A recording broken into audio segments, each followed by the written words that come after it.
Let's say the person listening isn't a video person like me, but they do have a business and they're willing to do the 4 hours of work per day to keep it all a G. How do they documentate that and make sure they're squeaky clean, making sure that just in case somebody come ask, they got proof? And here's another hack that I love to do, and I'm gonna get to the documentation piece in a second. If you go to eventbrite.com, like you know the website Eventbrite, you can find a networking event in your industry. So if you're in podcasting, if you're in real estate, if you're whatever you're in, you can find a networking event in that location. Go there for an hour or two. Now you have a badge. Now you have physical proof that you have to go to a destination to go to this event. So that's one hack where you don't have to like document your hours if you want to do that. But if you're going to do the 4 hours a day, I recommend downloading a time tracking software. I use a software called Toggle. It helps you, track your time and per task. So I use Toggle every time I'm on vacation. And that way I can go back and I have a log of every day with not only what I worked on, the hours that I worked and the projects that were in those hours. Do you know, is it toggle.com or? I can double check. Let me see. We'll have it in the show notes. I think it's toggle, TOGGL.com. Cool. Definitely downloading that. Love it. And I told you you'll get somebody here, man. Yeah, man. And you said we could find like events on Eventbrite. So okay, let's say okay. So you said because you told us I think the name for the weekend thing was the wraparound or something like that. Wrapping the weekend, yeah. So I need to if I do the weekend version, right? I need to show up to the location on Friday and leave on Monday. I need to work on Friday. I need to work on Monday. And I can potentially use something like Eventbrite to find events. So I need to find an event on both days to account for business operations, or I need to work 4 hours, use something like Toggle to make sure that my stuff is documented properly. And now my whole trip is good. Yep, and they don't care what you do over the weekend. You can sit on the beach and sip Mai Tais, right? But their mindset is it would be irresponsible for you to fly home on Saturday and Sunday just to have to come back here on Monday. So stay over the weekend, go to your Monday meeting or your Monday event, and then, fly back or whatever. And that way, because I don't want to work on the weekend, right? I don't want to do more work just to make it a vacation. So if I can find a way to only work 2 out of the 4 days, that's what I'm going to do. Oh, that's dope, man. I hope y'all taking good notes out there. You know what we need to address? I just thought about it, Carter. Okay, say I have a business, but I was not before this episode in business with my spouse. So does my spouse have to be an owner? Can they be an employee for all this stuff to work? That's a great question. So that really is up to you. They could be a contractor, right? Because first of all, if you have a business with your spouse, if they're not an owner, you don't want to pay them via payroll because you're going to overpay self-employment taxes because all that money is coming back into the same household. So I recommend, have them as a contractor or as a part owner, but in any capacity that they work with you in the business, they are now a part of your business. Therefore, you can now get a tax deduction for doing work with them, traveling, eating, and things of that nature. So you can contract them as your administrative assistant. And I love doing that because that's the easiest way for people to get their spouse into the business. Because if your spouse doesn't care about construction, good luck trying to get them into the construction business. But if you ask them, hey babe, can you answer some phone calls, or can you organize some paperwork for me? So basic things. You can have them as a part-time admin, and then now you're able to bring them into business and they get all of these amazing, amazing, amazing deductions. Boom. There it is, ladies and gentlemen. So we on to number 3, good brother. What you got for us? Number 3. So this is one of my favorite things because I believe in just a boss household, right? I believe everybody in the house, it's just boss energy going around. So why not let the kids get in on it too? So this strategy is really fun because, again, I believe, the earlier you expose people to entrepreneurship, the more their mindset is just shifted, right? So hiring your kids in your business is a huge, huge way to increase your tax savings. So for your listeners who don't know the strategy, you can pay your kids up to $12,500 each if they do work in your business, right? They need to be doing legit work in your business. You get a $12,500 write-off for paying them because you paid them as a, as an employee, and the money goes to them tax-free because of the standard deduction, which is $12,500. It wipes out their income. So not only do you get a tax deduction, they don't pay taxes on any of the money. So the household in general is saving almost $25,000 off this strategy per kid alone. Man, does that make sense? Dope. Super dope. Super dope. Now, again, let's talk about documentation. What type?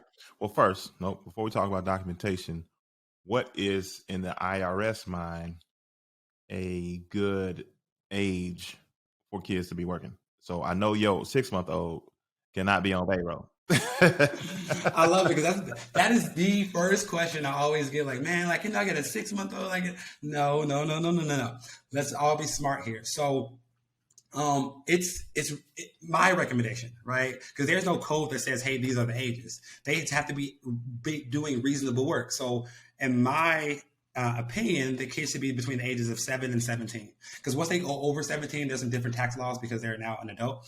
But between the ages of 7 and 17, because I believe between those ages, kids can actually be doing work in the business. They can actually clean the office, right? They can actually empty the trash. They can actually shred some papers. They can actually run some of your social media, right? These kids are smart with this technology these days. But there's other instances where if your kid's a child model and you have a beauty business or you have a clothing company and your kid is modeling at age 6 or age 5, there are some stipulations. But I recommend the ages of 7 and 17, and then because they can be doing actual work in the business. And if you do that, you can pay them from the business and get the write-off, and they get the money tax-free. We can talk about exactly how to do that now. Yeah, what was going through my mind as you were saying it was, do you or have your clients or have you advised people to pay your kids a salary, or do you pay them hourly based on the activities that they do?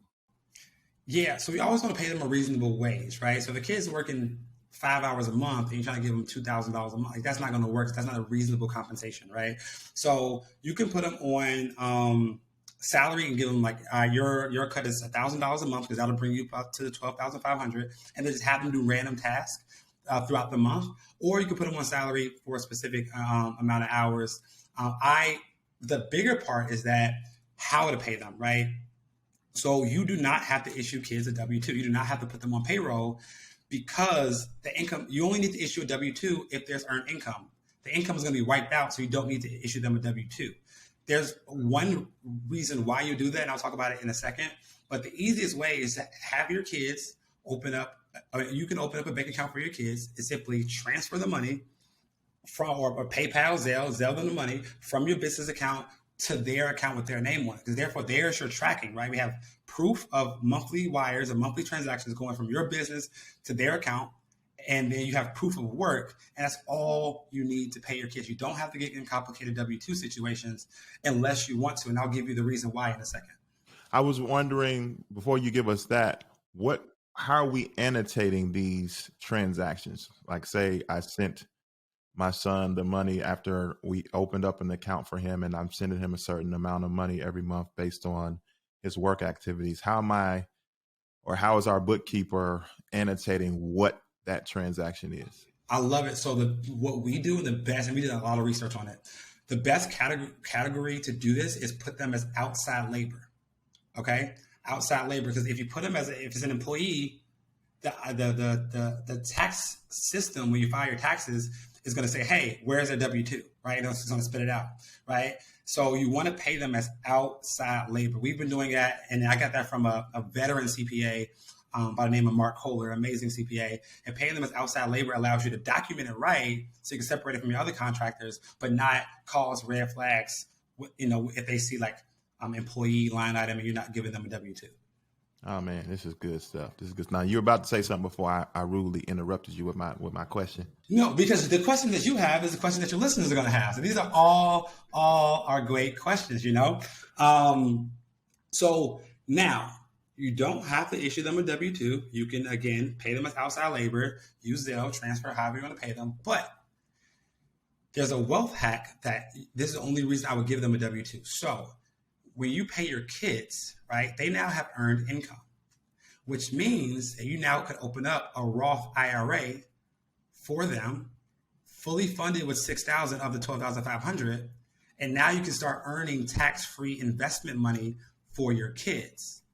And if you do this from age 7 to 17, like given industry averages for investment growth, they're going to have over $170,000 by the time their 18th birthday comes around of tax-free investable assets, right? So this is like the real the game changer of how to build generational wealth for your kids at a young age. And the reason you need a W-2 for this is because the institution is going to want to see a W-2 if you're going to open up an account, a Roth IRA for them. All right, so we got 2 scenarios you gave us. Now, when it comes to our kids, we can pay them as outside labor, which is a non-W-2 situation. And they got the money, but they can't put it in an IRA. Can they put it in a traditional taxable brokerage account in that scenario? I think they can. I think they can. It's just with the IRAs, they want to see earned income, not passive income. They want to see earned income, like labor income. So you can still open a brokerage account for them, paying them outside labor. What was that? Exactly. But if you want a tax advantage retirement account, like a Roth IRA or a traditional IRA, the custodian is going to want to see that W-2. So it's just one more step. It's annoying, but $170K of tax-free money for your kids sounds good to me. So in this scenario.